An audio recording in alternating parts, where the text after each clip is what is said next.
सुबह सुबह आशा जल्दी जल्दी घर के कामों में लगी हुई थी। तभी सासू माँ ने पूछा, बहू नाश्ता बना कि नहीं? आशा ने कहा, जी माँ जी, बस चाय छान कर लेकर आ रही हूँ। फिर जैसे ही बहू चाय छानने जाती है, उससे भगोना छूट जाता है और सारी चाय जमीन पर बिखर जाती है। सासू माँ, अरे क्या गिरा? फिर सासू माँ किचन में आकर देखती है, ओहो पतीला गिरा है, सत्यानाश हो। सुबह सुबह फिर से नुकसान। मेरा बेटा चाय की पत्ती अमेरिका से लाया था, अब बर्बाद हुई ना उतनी चाय पत्ती। उसके पैसे क्या तेरे गरीब माँ बाप देंगे? जेब से फूटी कौड़ी तो निकली नहीं उनकी। मर दिया अपना बोझ हमारे सिर पर। बेचारी आशा रोते हुए बोली, सॉरी माँ जी। तो दोस्तों, अब तो आप समझ ही गए होंगे कि ये कहानी है आशा की, जो एक गरीब घर से है। इस कारण उसे बार बार गरीबी का ताना झेलना पड़ता है। आखिर आशा कैसे बचेगी इन तानों से, या कोई बड़ा कदम उसकी जिंदगी ही बदल देगा? आइए देखते हैं। डायरेक्ट आशा की ननंद आंचल घर आती है। कैसी हो माँ? माँ बोली, एकदम बढ़िया हूँ बेटा। बस तेरी ये जो भाभी है ना, इसी ने जीना मुहाल कर रखा है। चल छोड़, ये बता तू कैसी है? आंचल बोली, मैं भी अच्छी हूँ माँ। माँ ये लो, मेरी सास ने आपके लिए गिफ्ट भेजा है। वो पिछले महीने हम शिमला गए थे ना, तो वहीं से माँ जी ने आपके लिए कुछ लिया था। माँ खुश होकर बोली, वाह तेरी सास तो सच में बहुत सोचती है मेरे बारे में, धन्यवाद कहना उनको मेरा। आशा बोली, दीदी अभी 2 महीने पहले ही तो आप लोग मुंबई गए थे ना, फिर इतनी जल्दी शिमला भी घूम आए? आंचल मुस्कुरा कर बोली, हाँ भाभी, तो क्या हुआ, जब जेब में पैसे हों तो सब पॉसिबल है। अब मेरा मायका और ससुराल आपके मायके की तरह गरीब थोड़ी ना है कि घर में रहने के लिए भी कॉम्प्रोमाइज करना पड़ेगा। वैसे भी 2 कमरों का घर, और हंसने लगती है। तभी बात काटते हुए सासू माँ बोली, कब से खड़ी बात कर रही है मेरी बेटी? इतने दिन बाद आई है, कम से कम पानी को तो पूछ ले। गरीब घर की है ना, क्या जाने खाना पीना। आंचल ने पूछा, तो क्या माँ, गरीब हवा पर जीते हैं? माँ बोली, जीते होंगे, इसीलिए इसने अब तक तुझे कुछ खाने को लाकर नहीं दिया। सास और ननंद की बात आशा को बहुत बुरी लगती है, लेकिन वो बिना कुछ बोले वहां से चली जाती है और जल्दी से ननंद के लिए नाश्ता लेकर आती है। आंचल नाश्ता देखकर बोली, अरे माँ, ये क्या, नमकीन बिस्किट? माँ, क्या मेरा स्टेटस इतना गिर गया है कि आपकी बहू मुझे ऐसे ट्रीट कर रही है? सासू माँ बोली, नहीं नहीं बेटी, तुम रुक, मैं अभी इसकी क्लास लगाती हूँ। आशा, अरे ओ आशा, बहुत जल्दी यहाँ। आशा डरते हुए आई और बोली, जी माँ जी। माँ जी ने नाश्ते की तरफ इशारा करते हुए कहा, ये क्या जो नमकीन बिस्किट लाकर दे रही है? मेरी बेटी को तूने अपने मायके वालों जैसा समझा है क्या? तेरे मायके में खिलाते होंगे नमकीन बिस्किट। जा, मेरी बेटी के लिए बाहर से समोसे और जलेबी लेकर आ जा। आशा बोली, माँ मैंने तो नमकीन बिस्किट इसीलिए दिए क्योंकि खाने का समय हो गया है। मैं बस डाइनिंग टेबल पर खाना लगाने ही जा रही हूँ। सासू माँ गुस्से से बोली, तुझे जो बोला है वो कर, ज्यादा दिमाग ना चला, वरना भेज दूंगी तुझे तेरे गरीब माँ बाप के घर, फिर सड़ना उसी गरीबों में। आशा बिना कुछ जवाब दिए ननंद के लिए जलेबी समोसा लेने चली जाती है, जिस कारण उसे घर आने में देर हो जाती है और सबको खाना परोसने में भी। ससुर जी बोले, बहू आज इतनी देर क्यों लगा दी खाना लगाने में? आशा बोली, जी वो पापा जी। इसके आगे आशा कुछ बोलती तभी सासू माँ बोली, देर तो करेगी ना खाना लगाने में, इतना सारा सामान देखकर चकरा जाती होगी कि इतनी बड़ी रसोई में क्या बनाऊं मैं। इसके मायके में इतनी बड़ी रसोई नहीं देखी होगी ना इसने। गरीब की बेटी बड़े घर में शादी हो जाए तो ऐसा ही होता है, लड़कियां फूली ही नहीं समाती, फिर ससुराल वालों को ऐसे ही खाना खिलाएंगी ना। तभी रवि बोला, माँ तुम आशा को ऐसे क्यों कह रही हो? तभी बीच में आंचल ने रवि को बोला, भाई तुम भाभी के लिए माँ से क्यों सवाल कर रहे हो? रवि बोला, नहीं नहीं आंचल, मैं तो बस यूं ही पूछ रहा था, मुझे पता है आशा ने ही कुछ किया होगा, तभी माँ ऐसा बर्ताव करती हैं। फिर सभी चुपचाप खाना खाते हैं। उसके बाद आशा किचन समेटने में लग जाती है कि तभी अचानक से उससे एक प्लेट गिरकर टूट जाती है। उसी समय ही आंचल पानी पीने वहां आती है।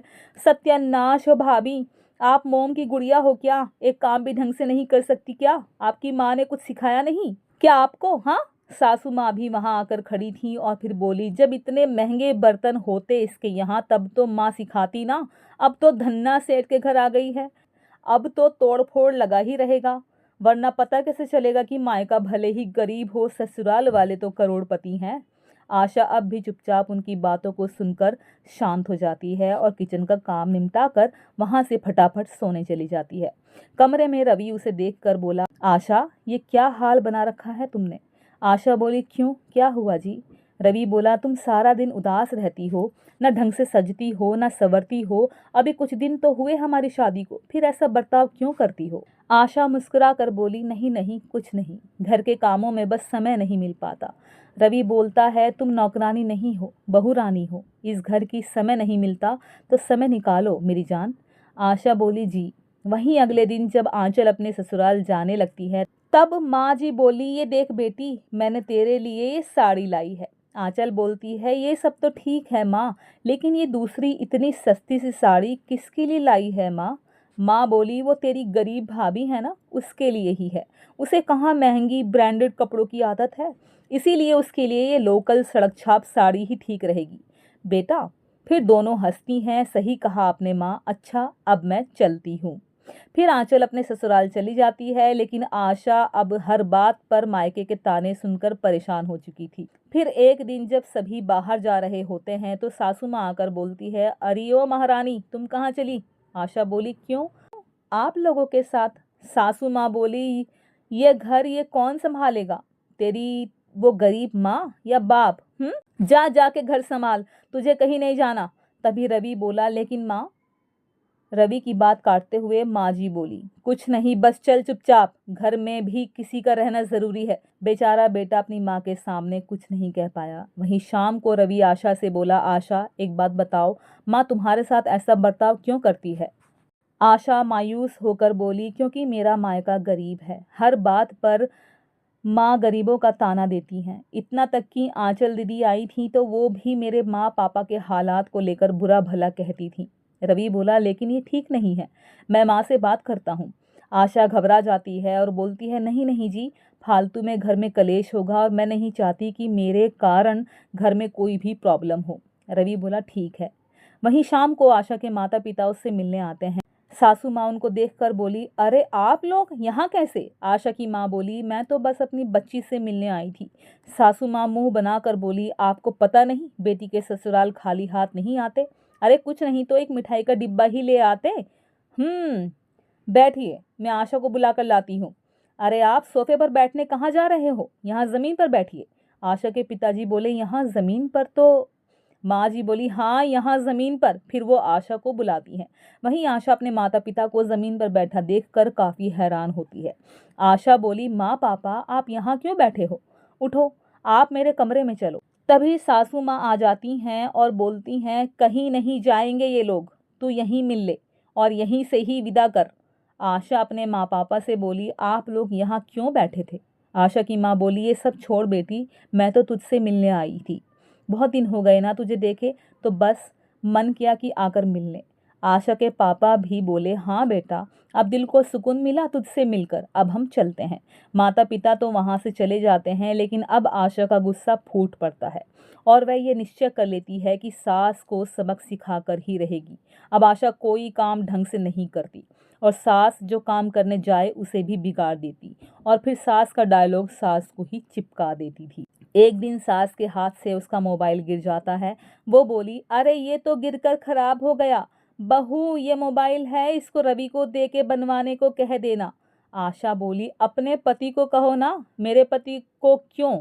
और मोबाइल कितना महंगा आता है, संभाल के रखा कीजिए, आपके अमीर मायके वाले नहीं देकर गए हैं, ये तो बस दिखावा है, जेब से फूटी कौड़ी नहीं निकलती उनकी, आते हैं तो सूखा लड्डू लेकर जिसे कुत्ता भी ना खाए।